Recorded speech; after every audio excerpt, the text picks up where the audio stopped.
हमारे चैनल को सब्सक्राइब करना ना भूलें। यहाँ हजारों कहानियां हैं आपके लिए। उदय उठकर वॉशरूम की ओर जा ही रहा था कि नंदिनी ने उसका हाथ पकड़ लिया और रोक दिया। उदय हैरानी से नंदिनी की ओर देख रहा था।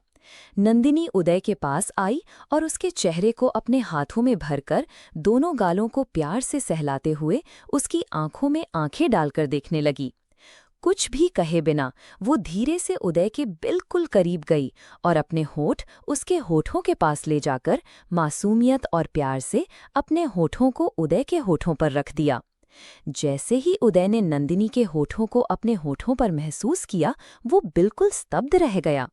वो हैरानी से नंदिनी की ओर देख रहा था, उसकी आंखें चौड़ी हो गई थीं। नंदिनी ने उदय के दोनों हाथों को पकड़कर उसकी कमर पर रख दिया और अपने हाथ उदय की गर्दन में डालकर उसे किस करने लगी। नंदिनी की आंखें बंद थीं और वो उदय से अपनी नजरें नहीं मिला पा रही थी। वो अपनी आंखें बंद करके धीरे धीरे उदय के होठों को चूम रही थी। तभी नंदिनी ने उदय की शर्ट के बटन खोलना शुरू कर दिए। उदय के हाथ, जो अभी तक नंदिनी की कमर पर थे, उसने हटा लिए और नंदिनी के हाथों को पकड़कर रोकते हुए उसे किस करने से रोक दिया। उसे बेड पर बिठाते हुए उदय ने कहा, रिलैक्स नंदिनी, आपको इतनी जल्दी में कुछ भी करने की जरूरत नहीं है।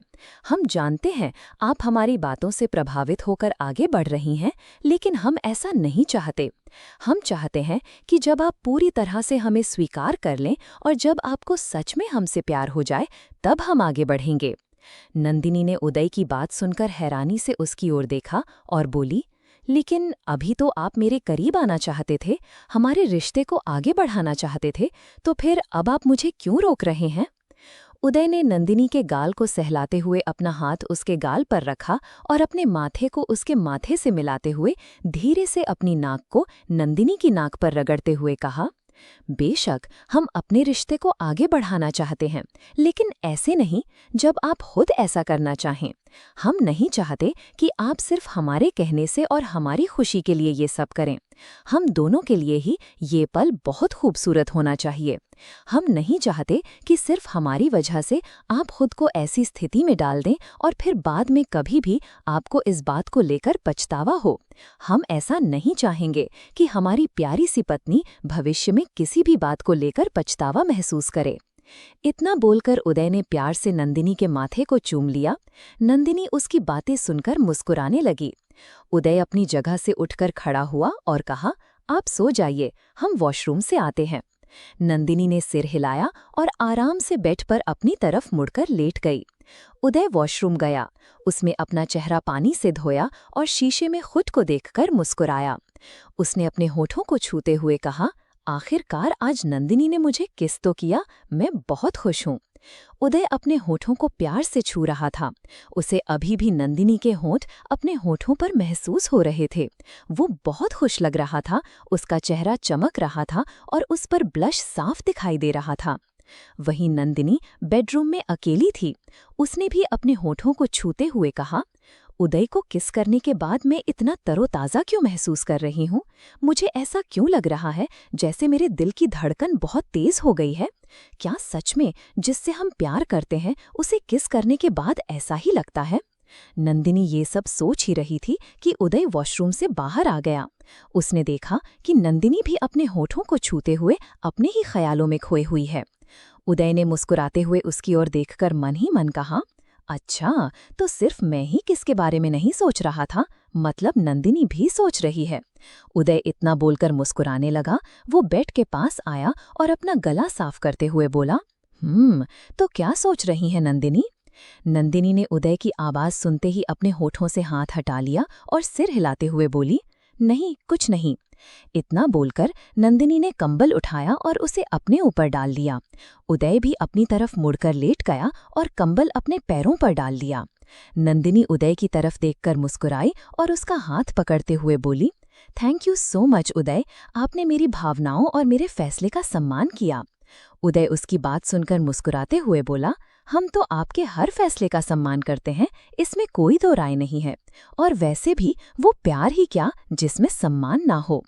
उदय के इतना कहते ही नंदिनी उदय के बिल्कुल करीब आई और उसके सीने पर अपना सिर रखते हुए बोली, आप सच में बहुत अच्छे हैं उदय। नंदिनी की बात सुनकर उदय मुस्कुराया और उसने नंदिनी के माथे को चूमते हुए कहा, आप भी। इतना बोलकर उसने नंदिनी को और करीब खींच लिया और उसे अपनी बाहों में भरकर सो गया। वे दोनों एक दूसरे से लिपट कर सो गए थे और नंदिनी को भी इससे कोई परेशानी नहीं थी। वे अक्सर ऐसे ही करीब होकर सो जाते थे। इप्शिता अपने कमरे में थी और उसने अपना फोन हाथ में नहीं लिया था। जहां उसने छोड़ा था वहीं उसका फोन पड़ा हुआ था। इप्शिता अपने फोन की ओर देखते हुए बोली, क्यों अभिमन्यु, क्यों आए आप फिर से मेरी जिंदगी में, मेरी खुशियों को बर्बाद करने के लिए? इप्शिता इतना सोच ही रही थी कि उसके फोन पर मैसेज का नोटिफिकेशन आया। इप्शिता ने डरते डरते अपना फोन उठाया और देखा कि अभिमन्यु के 20 से 25 मैसेज पड़े हुए थे। उसने मैसेज खोले और देखा कि हर मैसेज में अभिमन्यु ने एक ही बात लिखी थी, I am sorry Ipshita, please एक बार मेरी बात सुन लीजिए, मुझे आपसे बहुत जरूरी बात करनी है। मुझे आपको कुछ ऐसा बताना है जिसका आपको जानना बहुत जरूरी है। इप्शिता ने अभिमन्यु के इतने सारे मैसेज देखकर गहरी सांस ली और बोली, अभिमन्यु, क्या आपको मेरी बात समझ में नहीं आ रही है? वो मैसेज देखकर चिढ़ते हुए बोली। फिर उसने अभिमन्यु का नंबर उठाकर उसे ब्लॉक कर दिया ताकि अभिमन्यु उसे ना तो कॉल कर सके और ना ही मैसेज भेज सके। इप्शिता अभिमन्यु के बारे में सोच ही रही थी कि एक अनजान नंबर से उसके फोन पर कॉल आया। इप्शिता ने अनजान नंबर देखते हुए कहा, अब ये किसका नंबर है? जैसे ही इप्शिता ने कॉल रिसीव किया, दूसरी तरफ से अभिमन्यु की आवाज आई, इप्शिता, आपको क्या लगता है मैं इतनी आसानी से हार मान लूंगा? आप मेरा नंबर ब्लॉक करेंगी तो मैं आपको दूसरे नंबर से कॉल करूंगा। इप्शिता ने अभिमन्यु की ये बात सुनकर तेज आवाज में चिल्लाई, आप मेरा पीछा क्यों नहीं छोड़ते? पहले ही आपने मुझे डंप कर दिया है तो अब इस तरह से मेरे पीछे पड़ने का क्या मतलब है अभिमन्यु? आप ऐसा करके मेरी नजरों में अपनी बची कुची इज्जत को भी खराब कर रहे हैं। प्लीज मुझे परेशान करना बंद करिए और जितना हो सके मुझसे उतना दूर चले जाइए। अभिमन्यु ने इप्शिता की बात सुनकर कहा, अब तो मैं आपसे चाहकर भी दूर नहीं जा सकता इप्शिता। अभिमन्यु बोल ही रहा था कि इप्शिता ने उसकी बात सुनने में कोई दिलचस्पी नहीं दिखाई और उसने तुरंत कॉल डिस्कनेक्ट कर दिया और फिर उस नंबर को भी ब्लॉक कर दिया। थोड़ी देर बाद इप्शिता के पास तीसरे अनजान नंबर से कॉल आया। इप्शिता समझ गई कि ये नंबर भी अभिमन्यु का ही होगा, इसलिए उसने उस नंबर को उठाया ही नहीं और बिना कुछ सोचे समझे उसे भी ब्लॉक कर दिया। जैसे ही इप्शिता ने वो नंबर ब्लॉक किया, उसने अपना फोन स्विच ऑफ करते हुए कहा, बस बहुत हुआ, मुझे चैन से सोना है और जब तक मेरा फोन ऑन रहेगा मुझे नहीं लगता अभिमन्यु मुझे सोने देंगे। इतना बोलकर इप्शिता ने अपना फोन स्विच ऑफ किया, उसे बेड के टेबल के दराज में रख दिया और दराज को जोर से बंद कर दिया। इप्शिता ने अपने बालों में हाथ डालकर अपने गुस्से को शांत करने की कोशिश की और खुद से बोली, रिलैक्स इप्शिता, तुम्हें इस तरह से अभिमन्यु की बातें और उनकी मौजूदगी परेशान नहीं कर सकती। तुम किसी को भी अपने इतना करीब नहीं कर सकती कि उनकी मौजूदगी तुम्हारे लिए सिरदर्द बन जाए। और वैसे भी अभिमन्यु तुम्हारे लिए जरूरी नहीं है, इसलिए उनके बारे में सोचना बंद करो और अपने भविष्य पर ध्यान दो और आराम से सो जाओ। इप्शिता खुद को ये बात समझा रही थी। तभी उसने धीमी आवाज में कहा, मैं अब किसी के बारे में नहीं सोचूंगी। इतना बोलकर उसने अपने कमरे की लाइट्स ऑफ की और अपनी आंखें कसकर बंद कर लीं और वो सोने की कोशिश करने लगी। लेकिन इप्शिता के लिए ये कहना जितना आसान था, करना उतना ही मुश्किल। जब जब इप्शिता आंख बंद कर रही थी, उसके सामने अभिमन्यु का चेहरा आ रहा था। उसने बड़ी मुश्किल से अपने दिल और दिमाग को शांत किया। काफी देर बाद उसे नींद आई।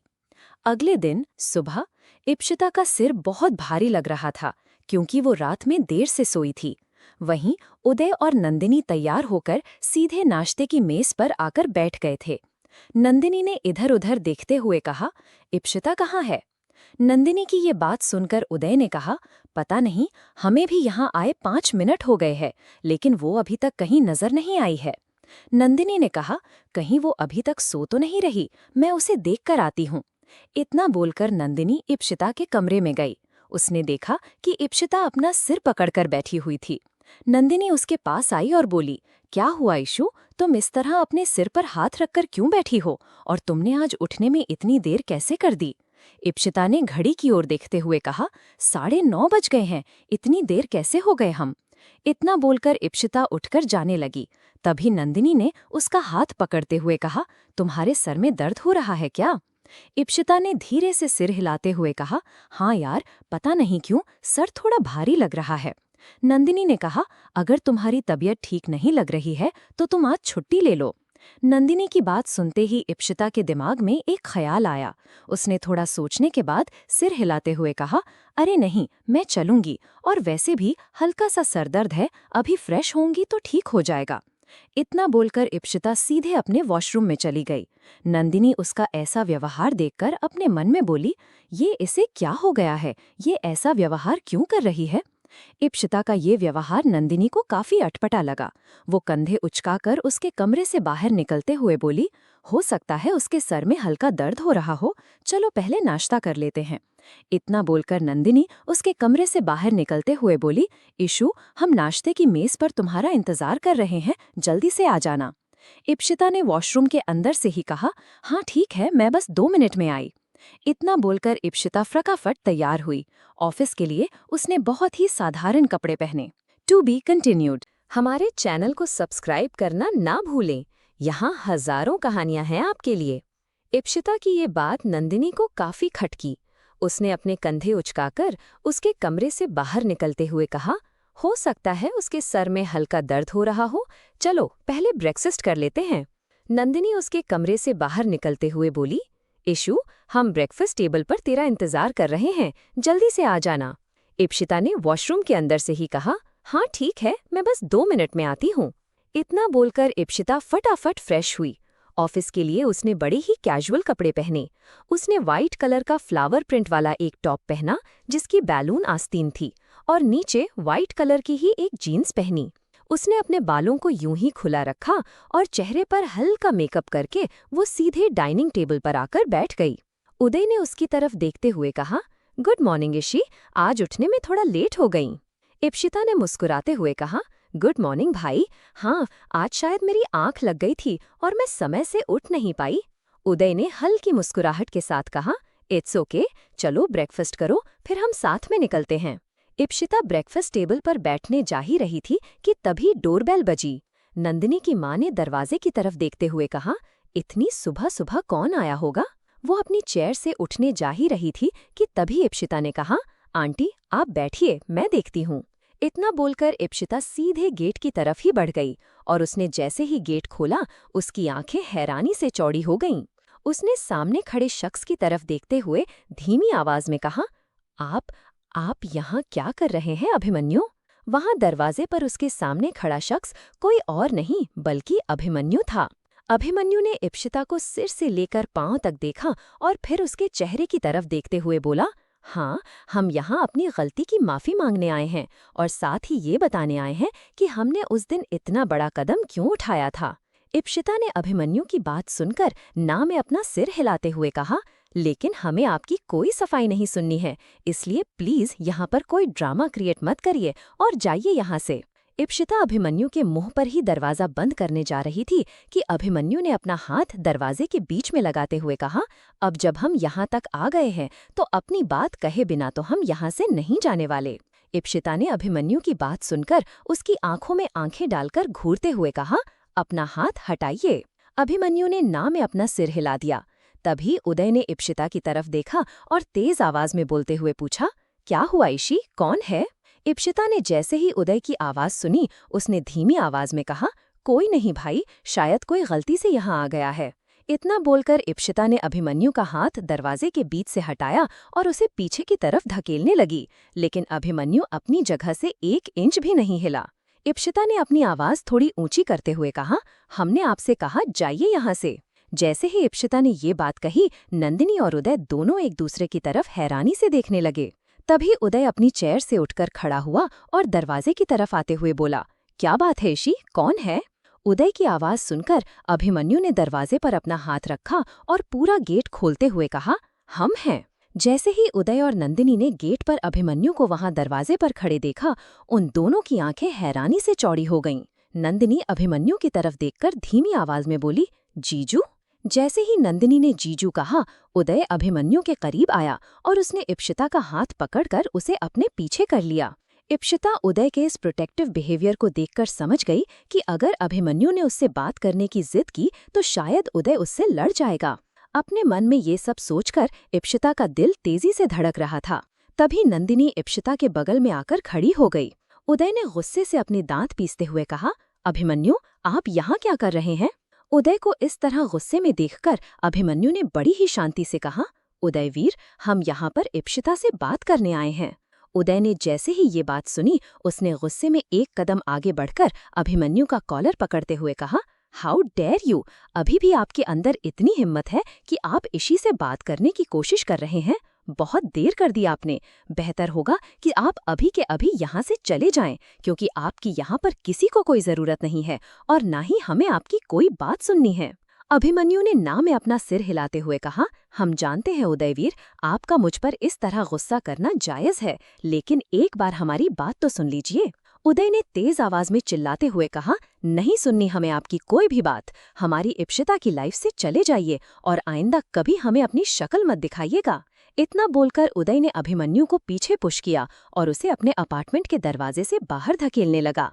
अभिमन्यु उदय के गुस्से को समझ रहा था। उसने उदय पर एक बार भी पलटकर वार नहीं किया, न ही उसे ऐसा करने से रोका।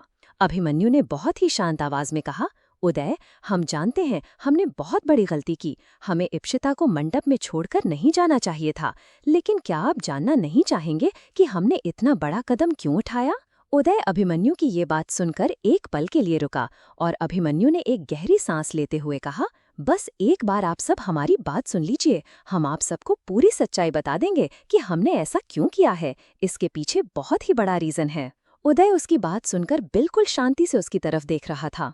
तभी इप्सिता ने अपने कान पर हाथ रखते हुए कहा, नहीं सुननी हमें आपकी कोई भी बात, चाहे जो भी वजह हो, लेकिन उसके अलावा और भी रास्ता हो सकता था। इसलिए अब हमें नहीं जानना कुछ भी। आप बस चले जाइए यहाँ से। हम अपने भाई और भाभी के साथ बहुत खुश हैं। हमें आप जैसे इंसान की कोई जरूरत नहीं है। सुना आपने? इतना बोलकर इप्सिता उदय के सामने आई और उसने अभिमन्यु को पीछे की तरफ धकेलते हुए कहा, जाइए यहाँ से और आइंदा कभी यहाँ मत आइएगा। अभिमन्यु ने इप्सिता का हाथ पकड़ा और उसके चेहरे की तरफ अपना हाथ बढ़ाकर उसके गालों को छूने वाला था। तभी उदय ने जैसे ही उसे ऐसा करते देखा, उसने अभिमन्यु का हाथ पकड़ लिया और उसे पीछे धकेलकर उसकी कॉलर को पकड़ते हुए कहा, अभिमन्यु, आप हमारी बहन को हमारी आंखों के सामने छूने की कोशिश कर रहे हैं। हमें आप मजबूर मत करिए। अगर हम अपने आप पर उतर आए तो बहुत गलत होगा। उदय पहले ही उसे वहां पर देखकर गुस्से में था।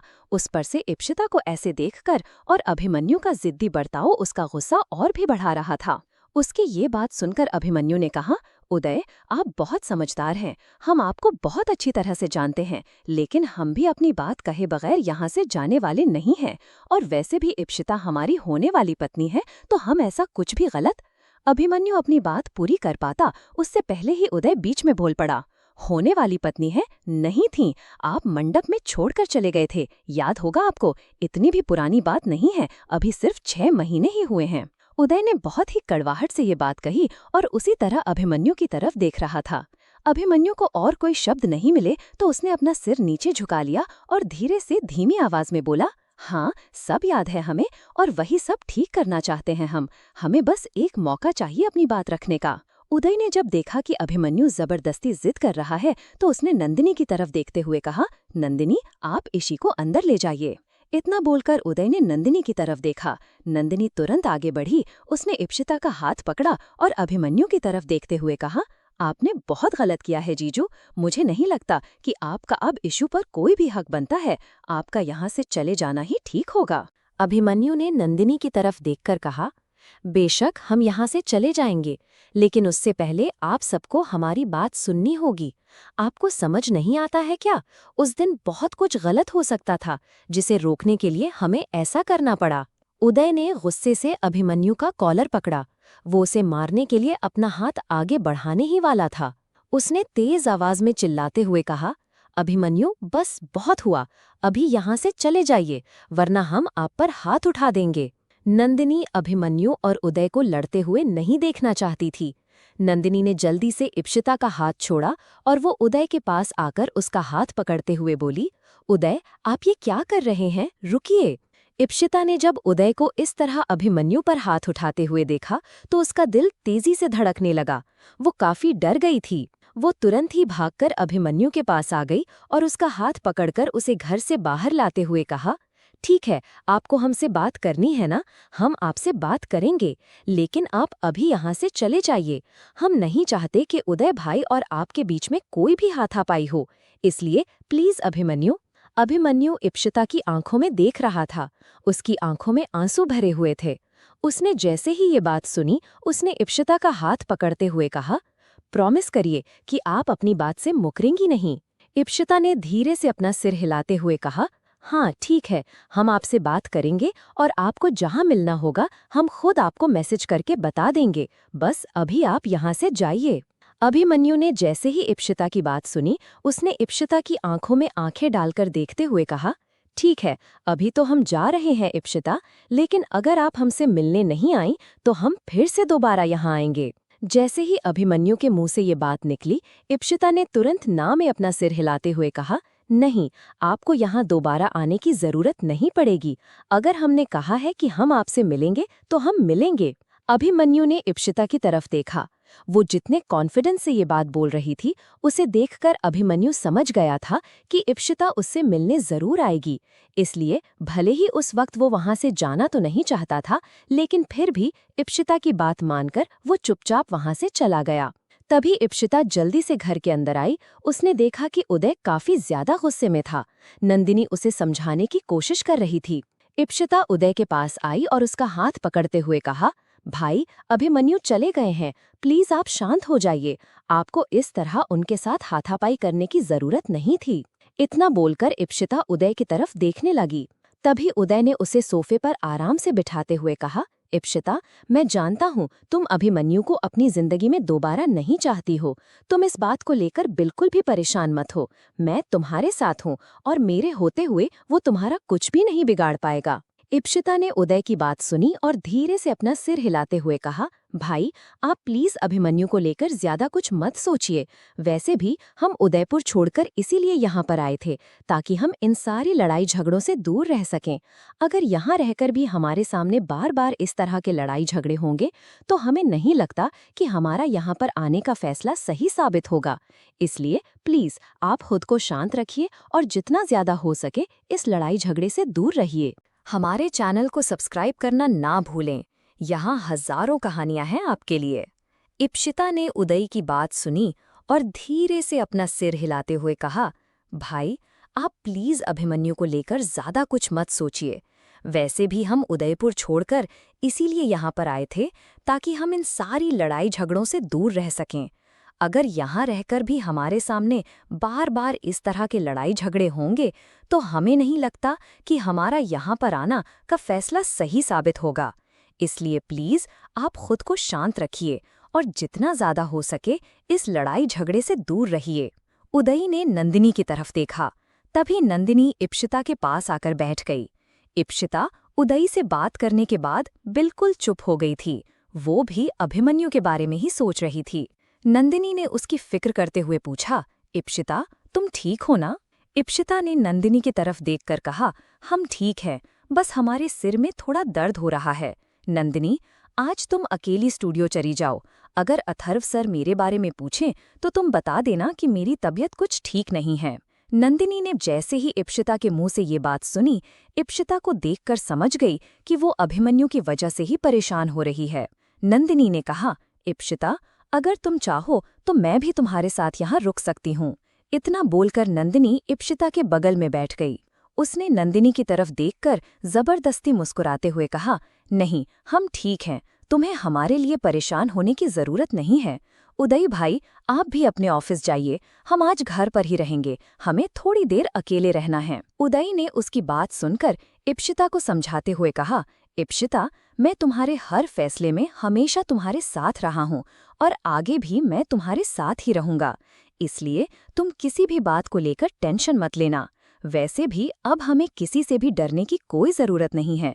ना ही हमें अब राजवंशी राजपरिवार के बारे में सोचना है और ना ही सूर्यवंशी राजपरिवार के बारे में। हम सिर्फ और सिर्फ अपने परिवार की खुशियां चाहते हैं, राइट? इप्शिता ने उदय का हाथ पकड़कर कहा, हाँ बिल्कुल, हमें बस एक दूसरे का ध्यान रखना है और बाकी जिन लोगों को हम पीछे छोड़ आए हैं उनसे अब हमारा कोई रिश्ता नहीं है।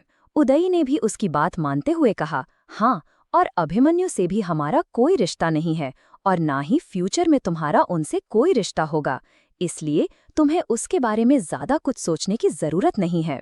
जैसे ही उदय ने ये बात कही, इप्शिता उसकी बात सुनकर बिल्कुल चुप हो गई। उसने अपने मन में कहा, क्या सच में हमारा अभिमन्यु से अब कोई भी रिश्ता नहीं होगा? इप्शिता अपने मन में ये बात सोच रही थी, तभी नंदिनी घड़ी की तरफ देखने लगी। उन लोगों को काफी देर हो गई थी।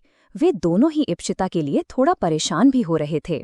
तभी नंदिनी की माँ उन दोनों के पास आईं और बोलीं, उदय, नंदिनी, जाओ, तुम दोनों जाओ, मैं इप्शिता के साथ हूँ और मैं उसका ध्यान रखूंगी। नंदिनी ने जैसे ही अपनी माँ की बात सुनी, उसने इप्शिता की तरफ थोड़ा परेशान होते हुए देखा और कहा, इप्शिता, तुम्हें इतना परेशान होने की जरूरत नहीं है, हम सब हैं तुम्हारे साथ। इप्शिता ने नंदिनी का हाथ पकड़ते हुए कहा, नंदिनी, मैं बिल्कुल ठीक हूँ। वैसे भी तुम लोगों को काफी देर हो गई है, अब स्टूडियो के लिए निकलना चाहिए। तुम्हारी जूनियर तुम्हारा वेट कर रही होगी। नंदिनी इप्शिता के पास आई और उसका हाथ पकड़ते हुए बोली, मेरा तो तुम्हें अकेला छोड़कर जाने का मान नहीं कर रहा। इप्शिता उसकी बात सुनकर मुस्कुराते हुए बोली, अरे यार, हम कोई छोटी बच्ची नहीं है और हम अपना ध्यान रख सकते हैं, आप दोनों जाइए। इतना बोलकर इप्शिता ने उदय और नंदिनी को घर से बाहर भेज दिया। वे दोनों सीधे घर से बाहर निकले। रास्ते में उदय अभिमन्यु के बारे में ही सोच रहा था। तभी नंदिनी ने कहा, मैंने बिल्कुल नहीं सोचा था कि अभिमन्यु फिर से इस तरह हमारी जिंदगी में वापस आ जाएंगे। नंदिनी की ये बात सुनकर उदय ने कहा, नहीं, वो हमारी जिंदगी में वापस नहीं आ सकते। हम उन्हें इप्शिता की जिंदगी में वापस नहीं आने देंगे, चाहे कुछ भी हो जाए। हम अपनी बहन को फिर से उस तरह की तकलीफ में नहीं देख सकते। उदय की बात सुनकर नंदिनी चुपचाप उसकी बात सुन रही थी। तभी उदय ने कहा, आप बहुत अच्छी तरह से जानती हैं कि अभिमन्यु के जाने के बाद इप्शिता ने खुद को कैसे संभाला है। हम दोनों ने ही उसकी हालत देखी है।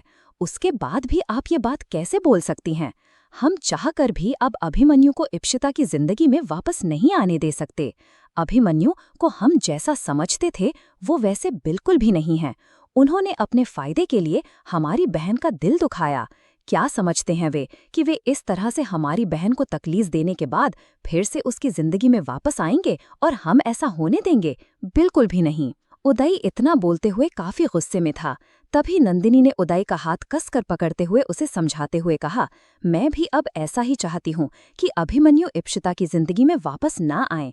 जितना मैं उन्हें अच्छा समझती थी वैसे तो वे शायद बिल्कुल भी नहीं है। नंदिनी की बात सुनकर उदय ने धीरे से हाँ में अपना सिर हिलाया। तभी नंदिनी ने अपने मन में कहा, लेकिन अभी तक मैं उन्हें जितना जान पाई हूँ उससे तो मैं इतना समझ ही चुकी हूँ कि वे वैसे बिल्कुल नहीं हैं जितना गलत हम सब उन्हें समझ रहे हैं। लेकिन मैं ये बात अभी इप्शिता और उदय से नहीं बोल सकती, क्योंकि अगर मैं इन दोनों से ये बात कहूंगी तो इन्हें लगने लगेगा कि हम अभिमन्यु का साइड ले रहे हैं। इसलिए हम अभी ऐसा नहीं कर सकते।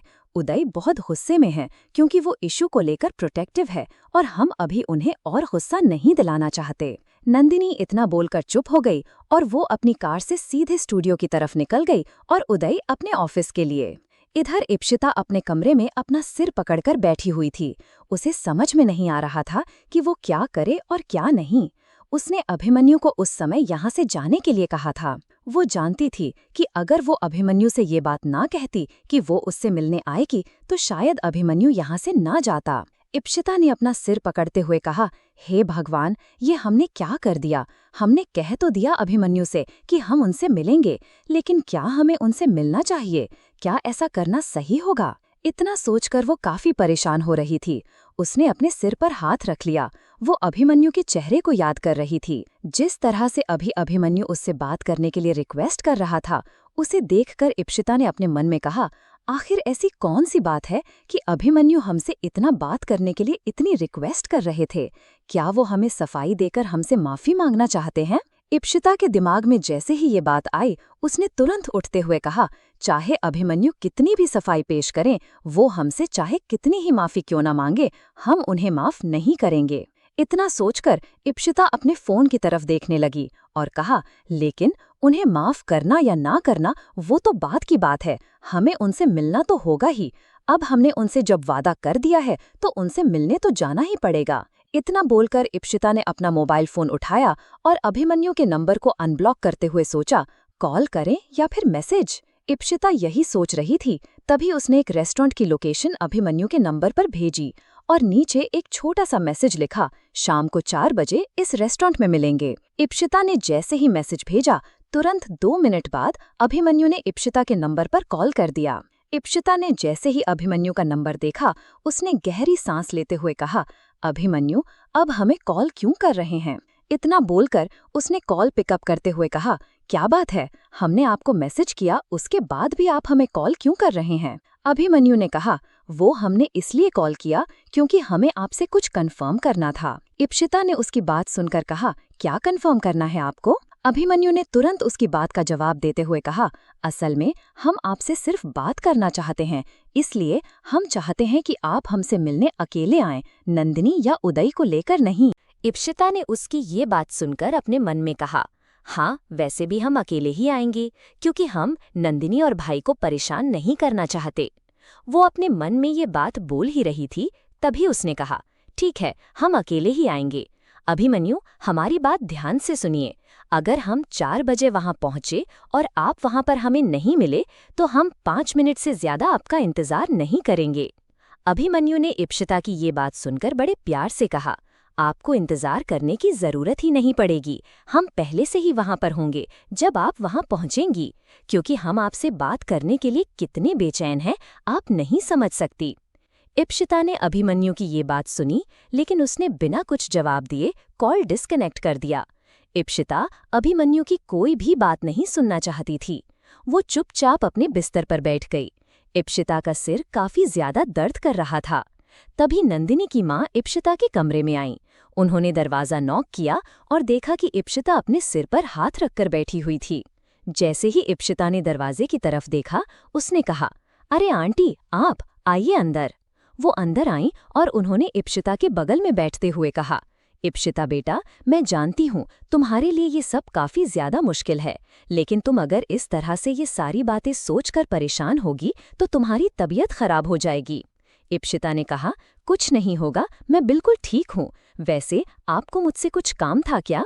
नंदिनी की माँ ने ना में अपना सिर हिलाते हुए कहा, नहीं, कोई काम तो नहीं था, लेकिन हाँ, मैं तुम्हें ये बाम देने आई थी, इसे लगा लो ताकि तुम्हारा सिर कम दर्द करे और हो सके तो थोड़ी देर सो जाओ। इप्शिता ने उनकी बात सुनकर और उनके हाथ से बाम लेकर अपने सिर पर लगाते हुए कहा, thank you so much aunty, लेकिन मुझे लगता है कि आप सही कह रही हैं, मुझे थोड़ी देर के लिए सो जाना चाहिए। इप्शिता ने उनके सामने ही बिस्तर पर जाकर अपनी आंखें बंद कर लीं। जैसे ही उसने अपनी आंखें बंद की, नंदिनी की माँ उसके कमरे से बाहर चली गईं। उनके जाते ही इप्शिता की आंख खुली और उसने कहा, हमारी वजह से सब लोग परेशान हो गए हैं। ये सब सिर्फ और सिर्फ अभिमन्यु की एक गलती की वजह से हो रहा है। उन्हें यहाँ पर नहीं आना चाहिए था। आज हम उनसे मिलकर इस बात को भी साफ कर देंगे। हम नहीं चाहते कि हमारी छोटी सी फैमिली जो एक साथ इतनी खुश है, वो इस तरह से अपसेट हो जाए। इप्शिता ये सारी बातें सोच ही रही थी। उसी समय अभिमन्यु ने अपने फोन की तरफ देखते हुए कहा, कम से कम हमारी बात तो सुन लेती। उन्होंने हमारी बात सुने बिना ही कॉल डिस्कनेक्ट कर दिया। इतना बोलकर वो इप्शिता को दोबारा कॉल करने जा रहा था, तभी अभिमन्यु का फोन बजा और उसने जैसे ही अपने मोबाइल फोन की स्क्रीन की तरफ देखा, उसने कॉल पिकअप करते हुए कहा, हाँ समर्थ, बोलो क्या बात है? समर्थ ने अभिमन्यु की आवाज सुनकर कहा, क्या हुआ, बड़े टेंस लग रहे हो? अभी तक इप्शिता भाभी से तुम्हारी बात नहीं हुई क्या? अभिमन्यु ने एक गहरी सांस लेते हुए कहा, कोशिश तो कर रहा हूँ, लेकिन शायद वो कुछ ज्यादा ही नाराज हैं, इसीलिए वो मुझसे बात करने के लिए तैयार नहीं हो रही हैं। कृपया अगले भाग का इंतजार करें। हमारे चैनल को सब्सक्राइब करना न भूलें। यहाँ हजारों कहानियां हैं आपके लिए। इतनी भी क्या जल्दी थी कॉल डिस्कनेक्ट करने की? हमारी पूरी बात तो सुन लेती। इतना बोलकर अभिमन्यु इप्शिता को दोबारा कॉल करने जा रहा था और वो इप्शिता का नंबर डायल कर पाता, उससे पहले ही अभिमन्यु का फोन बजा। उसने जैसे ही अपने मोबाइल फोन की स्क्रीन की तरफ देखा, कॉल पिकअप करते हुए उसने कहा, हाँ समर्थ, बोलो क्या बात है? समर्थ ने अभिमन्यु की आवाज सुनकर कहा, क्या हुआ, बड़े टेंस लग रहे हो? अभी तक इप्शिता भाभी से तुम्हारी बात नहीं हुई क्या? अभिमन्यु ने एक गहरी सांस लेते हुए कहा, कोशिश तो कर रहा हूँ, लेकिन शायद वो कुछ ज्यादा ही नाराज हैं, इसीलिए वो मुझसे बात करने के लिए तैयार नहीं हो रही हैं। समर्थ ने उसकी बात सुनकर कहा, अब इतनी बड़ी बात हुई है, तुमने उनका दिल दुखाया है। वजह चाहे कुछ भी हो, लेकिन उनका इतना नाराज होना तो बनता है। खैर, तुम्हें क्या लगता है, वो तुम्हारी बात अगर सुनेंगी तो क्या उन्हें इस बात पर यकीन होगा? अभिमन्यु ने पूरे विश्वास के साथ कहा, एक बार अगर वो हमसे मिलने और बात करने आएंगी तो मैं उन्हें अपनी बात समझा दूंगा। समर्थ ने उसके लिए खुश होते हुए कहा, चलो अच्छी बात है। अभिमन्यु ने फिर से पूछा, तुमने हमें कॉल क्यों किया, सब ठीक तो है ना वहाँ? समर्थ ने उसे बताया, हाँ, अभी तक तो सब ठीक है, लेकिन मुझे एक खबर मिली है कि यहाँ राजमहल में कुछ बड़ा होने वाला है। अभिमन्यु ने जैसे ही ये बात सुनी, उसकी भौहें सिकुड़ गईं। अभिमन्यु ने तुरंत समर्थ से पूछा, क्या होने वाला है, क्या खबर मिली है तुम्हें, सब कुछ बताओ हमें, हम सुन रहे हैं। समर्थ ने अभिमन्यु की बात सुनकर उसे पूरी बात बताई। अभिमन्यु ने उसकी बात सुनकर कहा, ठीक है, आगे जो कुछ भी हो हमें बताते रहना। इतना बोलकर अभिमन्यु ने कॉल डिस्कनेक्ट किया और वो किसी को कॉल करने लगा। वहीं दूसरी तरफ उदयपुर राजमहल में मासा अभिमन्यु के जाने के बाद से काफी परेशान थीं। उन्होंने अभिमन्यु से बात करने की कई बार कोशिश की, लेकिन अभिमन्यु ने उनसे साफ साफ बात करने से इनकार कर दिया। इस समय राजमहल का माहौल बिल्कुल अलग था, सब कुछ पहले से काफी बदल चुका था। मासा अपने कमरे में थीं, तभी महल के बाहर से कुछ अजीब सी आवाज सुनाई दी। ऐसा लग रहा था जैसे कि महल के दरवाजे पर कोई बारात आई हो। ढोल और शहनाइयां बजाने की आवाज उन सभी के कानों में पड़ रही थी, लेकिन उनमें से किसी को भी यकीन नहीं हो रहा था, क्योंकि ऐसा माहौल ही नहीं था वहां पर। अर्पिता ने जैसे ही ये आवाज सुनी, उसने हैरानी से बाहर की तरफ देखते हुए कहा, ये शोर शराबा कैसा है? ऐसा लग रहा है कोई दरवाजे पर ढोल नगाड़े बजा रहा हो। मासा अपने बिस्तर से उठते हुए बोली, हाँ, जाकर देखिए, इतना शोर कौन मचा रहा है राजमहल में?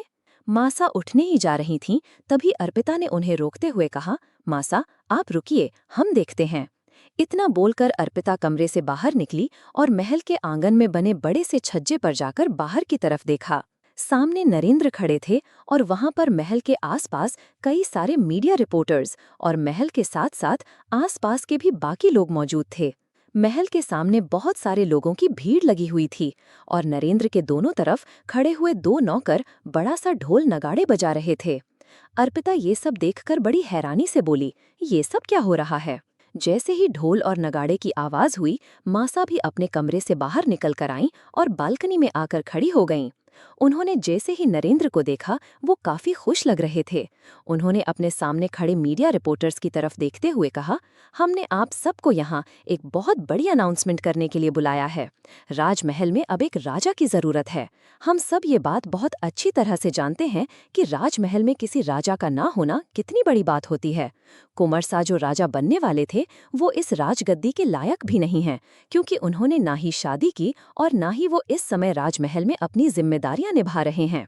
अब तक सबको यही लगता था कि कुंवर अभिमन्यु राजगद्दी के इकलौते वारिस हैं, लेकिन ऐसा नहीं है और उन्हें एक मौका भी दिया जा चुका है।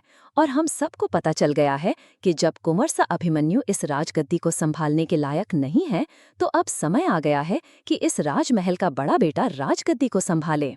जैसे ही नरेंद्र ने ये बात कही, मासा की आंखें हैरानी से चौड़ी हो गईं। उन्होंने धीमी आवाज में कहा, नरेंद्र, ये सब क्या बोल रहे हैं? अर्पिता हैरानी से मासा और नरेंद्र की तरफ देखते हुए बोली, मासा, ये सब क्या है? अभिमन्यु की मां ने अर्पिता की बात का कोई जवाब नहीं दिया। तभी नरेंद्र ने उन सभी मीडिया रिपोर्टर्स की तरफ देखते हुए कहा, आप लोगों को इतना हैरान होने की जरूरत नहीं है, हम आपको बताते हैं। हमने आपको यहाँ पर इसीलिए बुलाया है क्योंकि हमें बहुत बड़ा अनाउंसमेंट करना था। दरअसल अब राजमहल में राज्याभिषेक होगा। राजवंश परिवार का राजा बनेगा हमारा बेटा और इस राज परिवार का वारिस अभिनव, जो इस राज परिवार का बड़ा बेटा है। इतना बोलते ही नरेंद्र ये अपने बगल में खड़े एक लड़के की तरफ हाथ बढ़ाया। वो लड़का 2 कदम आगे चलकर आया।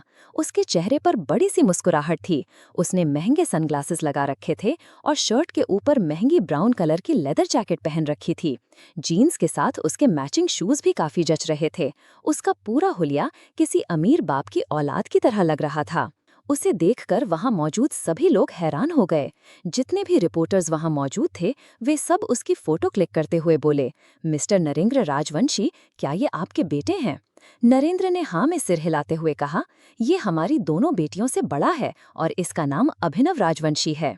जैसे ही नरेंद्र ने ये बात कही, मासा की आंखें चौड़ी हो गईं। उन्होंने उस लड़के को घूरते हुए देखा। तभी एक दूसरे रिपोर्टर ने कहा, आज तक तो हमें आपके बड़े बेटे के बारे में कभी कोई खबर नहीं मिली। अभी तक तो सब कुछ कुंवर अभिमन्यु ही संभालते आए थे, तो फिर अब अचानक से ये कैसे राजा बन सकते हैं? नरेंद्र ने जैसे ही उस मीडिया रिपोर्टर की बात सुनी, उन्होंने उसे घूरते हुए देखा और कहा, क्योंकि हमारा बेटा राजवंश परिवार की कुछ साजिशों के बीच फंस गया था और कुछ दिनों के लिए हम सबसे दूर हो गया था, लेकिन अब और नहीं, अब वो वापस लौट आया है अपनी सही जगह पर। इतना बोलकर सारे मीडिया रिपोर्टर्स आपस में बात करने लगे। तभी एक मीडिया रिपोर्टर ने आगे बढ़ते हुए कहा, इस बात का क्या मतलब है? क्या आप हमें पूरी बात बताएंगे? नरेंद्र ने उन सब की तरफ देखकर कहा, जरूर बताएंगे, लेकिन आज नहीं, राज्याभिषेक वाले दिन। अभी हम आप सबको ये बताना चाहते हैं कि राज्याभिषेक की तैयारी शुरू हो गई है और आज से 1 महीने बाद हमारे बेटे अभिनव राजवंशी का राज्याभिषेक होगा। वो इस राजमहल का नया राजा बनेगा।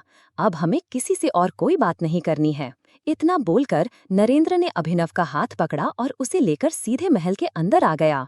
मासा ने जैसे ही नरेंद्र को अंदर आते हुए देखा, वो तुरंत पीछे मुड़ी और राजमहल के अंदर आईं। वो सीधे हॉल की तरफ आ रही थीं। तभी जैसे ही वो हॉल में नीचे उतरीं, उन्होंने देखा कि पल्लवी अपने हाथों में पूजा की थाली लेकर राजमहल की दहलीज पर खड़ी है। जैसे ही नरेंद्र और अभिनव राजमहल की दहलीज पर आकर रुके, पल्लवी उन दोनों की आरती करने लगी। उसके चेहरे पर बड़ी सी मुस्कुराहट थी। वहीं नरेंद्र की दोनों बेटियां बड़ी ही हैरानी से वहां पर खड़ी थीं। अभिनव को देखकर उन दोनों ने एक दूसरे की तरफ देखा, लेकिन दोनों ही काफी ज्यादा कंफ्यूज्ड थीं, क्योंकि आज तक से पहले उन्होंने अपने भाई के बारे में कभी कोई बात नहीं सुनी थी। आज अचानक से अपने सामने अपने बड़े भाई को देखकर वे दोनों ही काफी ज्यादा कंफ्यूज हो गई थीं। उन्हें नहीं समझ आ रहा था कि आखिर वे लोग क्या करें और क्या नहीं, इसलिए उन दोनों ने ही चुप रहना सही समझा। वहीं अर्पिता मासा के साथ नीचे उतर कर आईं। तब तक पल्लवी ने उन दोनों की आरती की और उन्हें तिलक करके कहा, मेरा बेटा वापस आ गया इतने सालों के बाद, और मेरे पति भी। इतना बोलकर वो आगे बढ़ी और अभिनव को गले लगा लिया। नरेंद्र भी मासा की तरफ देखकर हॉल के अंदर आ गए। मासा अभी वहीं खड़ी ही थीं। तभी नरेंद्र मासा की आराम कुर्सी पर आकर बैठ गया। अपना एक पैर दूसरे पैर पर चढ़ाते हुए कहा, कैसी है भाभी सा? आपने पिछले 6 महीनों में हमें याद तक किया नहीं। यहाँ तक कि आप तो हमें एक बार जेल में मिलने तक नहीं आईं। मासा ने नरेंद्र की बात सुनकर उसे घूरते हुए कहा, तुम जेल से बाहर कैसे निकले? जो काम तुमने किया है उसके बाद तो हमें नहीं लगता तुम्हें यहाँ दोबारा वापस भी आना चाहिए था। मासा की ये बात सुनकर नरेंद्र जोर जोर से हंसते हुए बोला, क्या लग रहा था आपको कि मैं कभी जेल से बाहर ही नहीं निकलूंगा? ऐसा कैसे सोच लिया आपने भाभी सा? अभिमन्यु की माँ उसकी ये बात सुनकर 2 कदम आगे बढ़ीं और उन्होंने उसे गुस्से से घूरते हुए कहा, नरेंद्र, तुम क्या कह रहे हो? सबसे पहली बात, तुमने अभी मीडिया के सामने जो बात कही है वो सब क्या है? और ये लड़का कौन है? हम बहुत अच्छी तरह से जानते हैं ये तुम्हारा बेटा नहीं है। माँ सानी जैसे ही ये बात कही, पल्लवी उनके सामने आकर बोली, क्यों भाभी सा, ऐसा क्यों बोल रही हैं आप? भगवान ने सिर्फ आपको ही बेटा पैदा करने का आशीर्वाद दिया है क्या? आप भी ये बात बहुत अच्छी तरह से जानती हैं कि हम आपसे पहले माँ बनी थीं। हमारा अभिनव अभिमन्यु के होने से 3 महीने पहले हो गया था, लेकिन उस वक्त। इतना बोलकर पल्लवी रोने लगी और वो अपनी बात पूरी नहीं कर पाई। तभी नरेंद्र कुर्सी से उठकर खड़ा हुआ और मासा के सामने आकर खड़े होते हुए कहा, लेकिन भाभी सा, आपने और भाईसा ने मिलकर हमारे बेटे को मरा हुआ घोषित कर दिया, उसे हमारी नजरों से दूर कर दिया। लेकिन भाभी सा, आप ये बात बहुत अच्छी तरह से जानती हैं कि झूठ कितना ही बड़ा क्यों ना हो, सबके सामने आ ही जाता है। इतना बोलकर नरेंद्र ने अपने दोनों हाथ आगे बढ़ा दिए। अर्पिता हैरानी से अपनी माँ की तरफ देखने लगी। माँ सानी नरेंद्र और पल्लवी की तरफ देखकर धीरे से अपना सिर हिलाते हुए कहा, तुम दोनों ये क्या बोल रहे हो? नरेंद्र, तुम बहुत अच्छी तरह से जानते हो कि हमने कोई झूठ नहीं बोला है। तुम अपने भाईसा पर इतना बड़ा इल्जाम कैसे लगा सकते हो? तुमने खुद अपने बेटे को अपनी गोद में लिया था और देखा था कि वो जिंदा नहीं था। ये बात सच है, तुम इस बात को झुठला नहीं सकते। नरेंद्र ने मासा की ये बात सुनकर तेज आवाज में चिल्लाते हुए कहा, नहीं, झूठ है ये। भाईसा और आपने मिलकर हमारे बेटे को हमसे दूर कर दिया था ताकि आपका बेटा राजवंश राज परिवार का दूसरा राजा बन सके। लेकिन नहीं, भगवान को ये बिल्कुल भी मंजूर नहीं है। अब मैं न सही, लेकिन मेरा बेटा बनेगा राजवंश राज परिवार का दूसरा राजा। अभिनव, जो चुपचाप खड़ा था, वो मासा की तरफ देखने लगा। मासा ने उसे देखते हुए कहा, लड़के, हम बहुत अच्छी तरह से जानते हैं कि तुम राजवंश राज परिवार के नहीं हो। सच सच बताओ, तुम्हारा नाम क्या है और तुम ये सब क्यों कर रहे हो? अर्पिता नरेंद्र की तरफ बड़ी हैरानी से देख रही थी। क्रमशः हमारी चैनल को सब्सक्राइब करना ना भूलें। यहाँ हजारों कहानियां हैं आपके लिए। मासा की ओर देखते हुए अभिनव चुपचाप खड़ा रहा। मासा ने उसे देखकर कहा, लड़के, हम अच्छी तरह जानते हैं तुम राजवंश राज परिवार के नहीं हो। सच बताओ, तुम्हारा नाम क्या है और तुम ये सब क्यों कर रहे हो? अर्पिता नरेंद्र की ओर बड़ी हैरानी से देख रही थी। तभी पल्लवी आई और मासा की ओर देखते हुए बोली, बस करिए भाभी सा, आपने हम सबको अपने इशारों पर नचाया, लेकिन अब नहीं। अब कोई आपके हुक्म नहीं मानेगा। अपनी ये आदत बदल लीजिए, क्योंकि अब आप राजमाता नहीं हैं। मैं इस महल की राजमाता बनूंगी। मेरे बेटे का होगा राज्याभिषेक। अपना ये रुआब और दो कौड़ी का एटीट्यूड अपने पास रखिए। अब आपकी इस महल में कोई जरूरत नहीं है। आप एक विधवा की तरह रहना सीख लीजिए। पल्लवी की बात सुनते ही अर्पिता गुस्से से चिल्लाई, चाची सा, अपनी जबान पर अंकुश लगाइए। आप हमारी मासा से इस तरह बात नहीं कर सकती। अर्पिता इतना ही बोल पाई थी कि समर्थ वहां आ गया। वो शायद पहले से ही सब जानता था। अभिनव को देखकर उसे कोई हैरानी नहीं हुई। वो चुपचाप मासा के पीछे आकर खड़ा हो गया। फिर अर्पिता पल्लवी की ओर देखकर तेज आवाज में चिल्लाई, आपने हमारी मासा के लिए जिन शब्दों का इस्तेमाल किया है वो बिल्कुल भी सही नहीं है। आप हमारी मासा से माफी मांगें।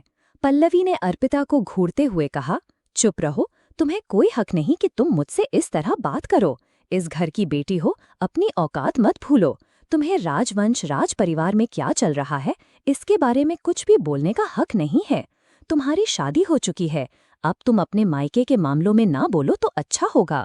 अर्पिता ने कहा, हाँ, हमारी शादी हुई है, लेकिन इसका मतलब ये नहीं कि आप हमारी मासा को कुछ भी कहेंगी और हम चुप रहेंगे। हरगिज नहीं।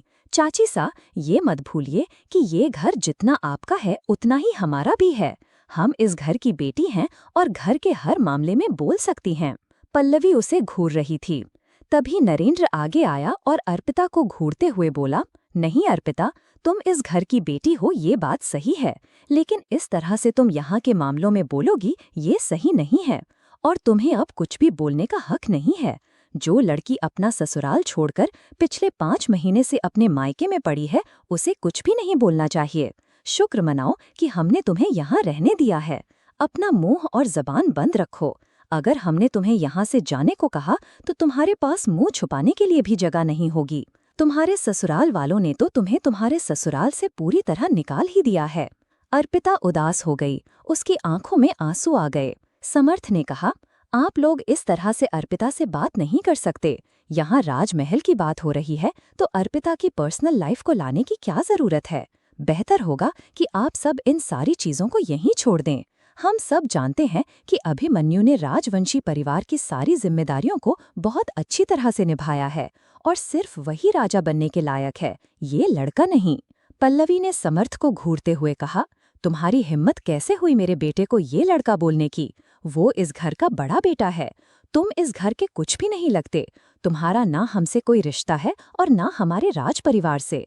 अपना मुंह बंद रखो। समर्थ मुस्कुराते हुए बोला, जी हाँ, बिल्कुल, मेरा इस घर से कोई रिश्ता नहीं है, लेकिन अभिमन्यु से मेरा बहुत गहरा रिश्ता है। जब तक वो यहाँ नहीं आ जाता, मैं यहाँ से कहीं नहीं जाऊंगा। आप लोगों को जो करना है करिए, लेकिन मासा और अर्पिता पर उंगली उठाए बिना करिए। और ये मत सोचिएगा कि आप लोग अपने प्लान में कामयाब हो जाएंगे, क्योंकि अभिमन्यु जब वापस आएगा तो आप लोग भी जानते हैं कि सब कुछ पल भर में बदल जाएगा। पल्लवी समर्थ की बात सुनकर थोड़ी घबरा गई और वो अभिनव की ओर देखने लगी। नरेंद्र गुस्से से तिलमिलाकर सामने आया और उसका कॉलर पकड़ते हुए बोला, तुम्हारी हिम्मत कैसे हुई ये बात बोलने की? अभिमन्यु वापस आए या ना आए, हमें कोई फर्क नहीं पड़ता। राजा तो मेरा अभिनव ही बनेगा। समर्थ ने नरेंद्र का हाथ अपने कॉलर से हटाया। अर्पिता दोनों की ओर देखते हुए बोली, चाचा जी, हम आपको अच्छा समझने की भूल करते आ रहे थे, लेकिन अब नहीं। ये मत सोचिएगा कि आप हमें इस तरह से बुरे भले शब्द बोलेंगे तो हम चुप हो जाएंगे। हरगिज नहीं। आपको जो बोलना है बोल लीजिए, लेकिन हम अपनी माँ साहब और अपने भाई साहब के साथ कुछ भी गलत नहीं होने देंगे। इतना बोलकर अर्पिता वहाँ से जाने लगी। मासा, जो इतनी सारी चीजों को सोच रही थीं, उन्होंने अभिनव की ओर देखा और वो उनकी ओर देखकर मुस्कुरा रहा था। तभी मासा का सिर चकराया और वो गिरने ही वाली थीं कि समर्थ ने आगे बढ़कर उन्हें पकड़ लिया। मासा, आप ठीक है ना? समर्थ को चिल्लाते सुनकर अर्पिता, जो अपने कमरे में नहीं गई थी, भागते हुए आई और मासा की ओर देखते हुए बोली, मासा, क्या हुआ आपको? समर्थ चिल्लाया, कोई डॉक्टर को फोन करो। वहीं खड़ी कियारा जल्दी से आगे आई और उसने डॉक्टर को फोन किया। समर्थ ने मासा को अपनी गोद में उठाया और उन्हें कमरे में ले गया। थोड़ी देर बाद डॉक्टर आए और मासा का चेकअप करने लगे। मासा बेहोश थीं और उन्हें होश नहीं आया था। डॉक्टर देर से उनका चेकअप कर रहे थे। अर्पिता मासा के कमरे में परेशान खड़ी थी। समर्थ उसके बगल में आकर खड़ा हुआ। उसने धीमी आवाज में कहा, अर्पिता, आपको इतना परेशान होने की जरूरत नहीं है। मासा को कुछ नहीं होगा। अर्पिता ने ना में अपना सिर हिलाते हुए कहा, नहीं समर्थ, आप और हम ये सब नहीं संभाल सकते। आप अभी समझ नहीं रहे हैं। आपने नहीं सुना चाचा जी ने क्या कहा है, और मासा उसी वजह से बेहोश हुई हैं।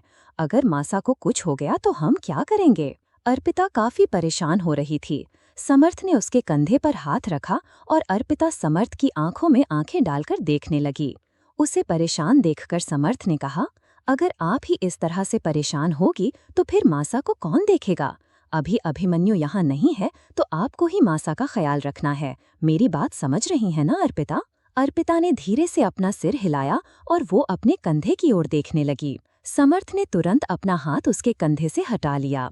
अर्पिता ने एक गहरी सांस लेते हुए कहा, आप ठीक कह रहे हैं समर्थ, मुझे भाईसा से बात करनी होगी। उन्हें यहाँ आना होगा, क्योंकि जब तक भाईसा यहाँ नहीं आएंगे तब तक कुछ ठीक नहीं होगा। सब कुछ हमारे हाथ से निकलता हुआ नजर आ रहा है और हम ऐसा नहीं चाहते। समर्थ कुछ बोलने ही वाला था कि अर्पिता ने अपना मोबाइल फोन उठाया और अभिमन्यु से बात करने के लिए रूम से बाहर निकल गई। अभिमन्यु ने उसका नंबर देखकर कहा, अर्पिता, हमें इस टाइम कॉल क्यों कर रही हैं? उसने फोन उठाया और कहा, अर्पिता, क्या हुआ, आप ठीक है ना? अर्पिता ने कहा, भाईसा, हम ठीक हैं, लेकिन मासा ठीक नहीं है। अभिमन्यु ने थोड़ा हैरान होते हुए कहा, क्यों, क्या हुआ मासा को? अर्पिता ने किसी तरह अपना रोना कंट्रोल करते हुए बताया, भाईसा, मासा की तबीयत खराब हो गई है और वो बेहोश हो गई हैं। अभिमन्यु ने परेशान होते हुए कहा, क्या, लेकिन ऐसे कैसे मासा बेहोश हो सकती हैं? क्या हुआ उन्हें? अर्पिता ने परेशान होते हुए कहा, भाईसा, यहाँ पे बहुत कुछ हो रहा है। आप नहीं जानते, चाचा जी बेल पर रिहा हो गए हैं और वो वापस राजमहल आ गए हैं। इस बार तो वो जैसे बगावत पर ही उतर आए हैं। उन्होंने मासा से बड़ी ही बदतमीजी से बात की और उनके मन में जो कुछ भी आया वो सब कुछ मासा को पहा। इस वजह से शायद मासा ने कुछ ज्यादा ही टेंशन ले लिया और वो बेहोश हो गईं। अभिमन्यु ने अर्पिता की पूरी बात सुनी और अपने हाथों की कसकर मुट्ठी बांध ली। अर्पिता ने कहा, भाईसा, आप हमारी बात सुन रहे हैं ना? हम क्या कह रहे हैं? अभिमन्यु ने बहुत ही आराम से कहा, हाँ, हम समझ रहे हैं आपकी बात और हमें सब समझ में आ रहा है। इतना बोलकर अभिमन्यु चुप हो गया। अर्पिता ने परेशान होते हुए कहा, तो फिर अब आप क्या सोच रहे हैं? आप जल्दी से यहाँ आ जाइए ना, हम मासा को नहीं संभाल पाएंगे, वो काफी ज्यादा परेशान है। प्लीज भाईसा, जितनी जल्दी हो सके आप वापस राजमहल आ जाइए। अभिमन्यु ने अपने मन में कहा, इप्शिता को बिना सच बताए तो हम कहीं नहीं जाने वाले। अर्पिता ने इमोशनल होते हुए कहा, क्या सोच रहे हैं भाईसा, आप आएंगे ना यहाँ? अभिमन्यु ने एक गहरी सांस ली और कहा, अर्पिता, देखो, हमारी बात तुम बहुत ध्यान से सुनो। हम अभी वापस उदयपुर नहीं आ सकते, क्योंकि हम अभी यहाँ जिस काम के लिए आए थे वो पूरा नहीं हुआ है, और जब तक हमारा ये काम कंप्लीट नहीं हो जाता हम वहाँ नहीं आ पाएंगे। आप परेशान मत होइए, आप वहाँ पर अकेली नहीं हैं, समर्थ है ना आपके साथ? अर्पिता ने अभिमन्यु की ये बात सुनकर पीछे मुड़कर समर्थ की तरफ देखा, जो वहीं मासा के कमरे में खड़ा था और डॉक्टर से कुछ बात कर रहा था। अर्पिता ने उसे देखकर कहा, हाँ, समर्थ हैं यहाँ पर, लेकिन भाईसा, मासा आपका इंतजार कर रही हैं। अगर आप यहाँ आ जाएंगे तो मासा जल्दी ठीक हो जाएंगी। हम चाहते हैं कि आप जल्द से जल्द वापस आ जाएं। अर्पिता को इस तरह जिद करते सुनकर अभिमन्यु ने कहा, अर्पिता, अभी आप जिद मत करिए। हम अपना ये काम कंप्लीट किए बिना नहीं आएंगे। आप जानती हैं हमारे लिए ये प्रोजेक्ट कितना इम्पोर्टेंट है। अब तो हम अपने मकसद को कामयाब करके ही वापस लौटेंगे। और आप मासा की बिल्कुल फिक्र मत करिए। हम उदयपुर के बेस्ट डॉक्टर को मासा के ट्रीटमेंट के लिए भेज देंगे। हम सब कुछ अरेंज कर देंगे और समर्थ को सब कुछ बता देंगे। आपको किसी भी चीज़ की टेंशन लेने की ज़रूरत नहीं है। बस जब तक हम वहाँ नहीं आते, आप बस मासा के साथ ही रहिए, उनका पूरा ख्याल रखिए और अपना भी। क्रमशः